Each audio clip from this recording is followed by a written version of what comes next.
ಇದೇ ತಿಂಗಳು ಅಂದರೆ ನಾಳೆ 20ನೇ ತಾರೀಕು ಆಗಸ್ಟ್ 9 ಮನೆಗಳ ಮೇಲೆ ಕನ್ನಡ ಬಾವುಟ ಹಾಕಬೇಕು ಅಂತೇಳಿ 22 ಅಂದರೆ 2022ರಿಂದ ಅಭಿಯಾನನ ಎಲ್ಲ ಶುರು ಮಾಡಿದ್ವಿ. ಎಲ್ಲ ಕನ್ನಡ ಪರ ಸಂಘಟನೆಗಳು ಏನಿದೆ ಮಾಡ್ತಾ ಬಂದಿದ್ದೀವಿ. ಹಾಗೆ ನಾಳೆನೂ ಕೂಡ ಈ ನಮ್ಮ ಟೋಲ್ಗೇಟ್ ಸರ್ಕಲ್ನಲ್ಲಿ 10 ರಿಂದ 11 ಗಂಟೆ ಒಳಗಡೆ ಒಂದು 1000 ಬಾವುಟನ ಸಾರ್ವಜನಿಕವಾಗಿ ಹಂಚಬೇಕು ಅಂತೇಳಿ ಎಲ್ಲ ನಾವು ಅಂದ್ಕೊಂಡಿದ್ದೀವಿ. ಏನಕ್ಕಪ್ಪ ಅಂದರೆ ಮಹಾರಾಜರು ಭಾರತದ ಒಕ್ಕೂಟದ ವ್ಯವಸ್ಥೆಗೆ ಪ್ರಪ್ರಥಮವಾಗಿ ಯಾವುದೇ ರಾಜ್ಯನೂ ತಮ್ಮ ತ್ಯಾಗ ಮಾಡಿರಲಿಲ್ಲ. ಮಹಾರಾಜರು ಪ್ರಪ್ರಥಮವಾಗಿ ಭಾರತದ ಒಕ್ಕೂಟದ ವ್ಯವಸ್ಥೆಗೆ ಮೊದಲಿಗೆ ಮಹಾರಾಜರು ಮೈಸೂರನ್ನ ತ್ಯಾಗ ಮಾಡಿದಂಥ ದಿನ ಅಂತೇಳಿ ಅವ್ರನ್ನ ನೆನೆಸ್ಕೊಬೇಕು. ಅವರು ಎಲ್ಲ ಕ್ಷೇತ್ರಕ್ಕೂ ಕೊಟ್ಟಂಥ ಕೊಡುಗೆಗಳು ಅಪಾರವಾಗಿದ್ದಾವೆ. ಹೇಳ್ತಾ ಹೋದ್ರೆ ಉಮೇಶ್ ಎಲ್ಲ ಹೇಳಿದ್ದಾರೆ.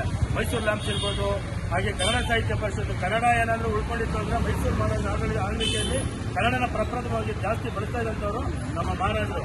ಹಾಗಾಗಿ ನಾಳೆ ಯಾಕಂದರೆ ಎಲ್ಲ ನೆನೆಯಂಥ ಕೆಲಸ ಮಾಡಬೇಕು. ಅವರು ಅಣೆಕಟ್ಟೆ ವಿಚಾರದಲ್ಲಿರ್ಬೋದು, ಇವತ್ತು ಕಾವೇರಿ ನೀರನ್ನ ಎಲ್ಲರೂ ನಾವು ಕುಡಿತಾ ಇದ್ದೀವಿ ಅಂದಾಗ ಅವ್ರ ಜಾಗ ಭಾಳ ಇತ್ತು.